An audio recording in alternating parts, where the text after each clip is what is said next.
Tanin Auto Electronix here. Today we have a 1999 or a 2000 Volvo S70. The issue this cluster had was the mile-an-hour gauge was not functioning at all.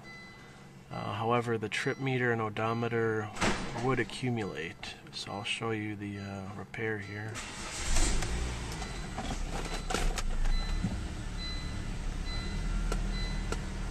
There you can see the gauge is now moving.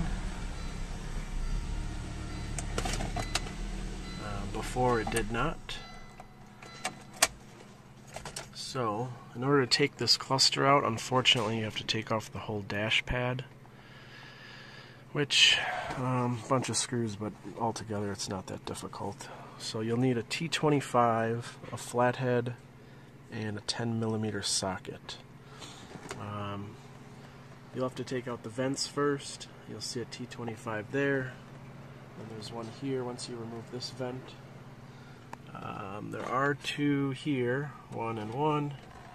Same with the center vent, you pull that out, and then there's two here, one, two. And then there's the glove box. You'll see a bunch of them up top here, across the top, all T25s. I don't know if they all hold on to it, or... Oh no, the reason you have to take these out is because you have to pull out the glove box. Once you get the glove box out, there is... Let's see here. Come on. There's three holes where the 10mm comes into play. You can see the light through there. So once you take those out, and then two more over there, you'll see in the vent, and then on the right, and the dash pad will come straight out. Don't forget to unplug the airbag connector, that green plug right there, because on the airbag here it's connected to the dash, and then it plugs in there. So once you get all those out, this whole pad assembly just lifts out, and then you can unclip these clips.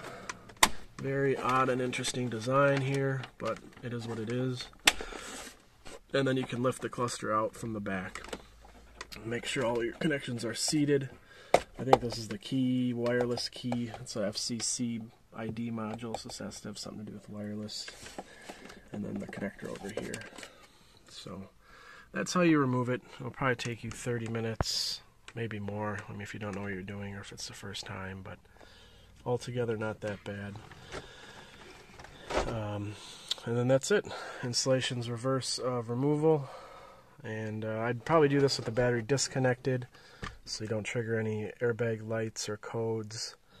I'm not sure how complicated it is to reset it, if you need a special scan tool, etc. So thanks for watching. Hopefully this helped a few people out on how to get this out.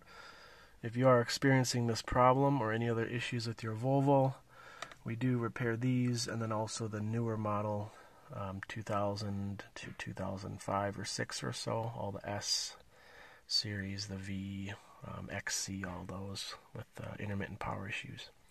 So thanks for watching.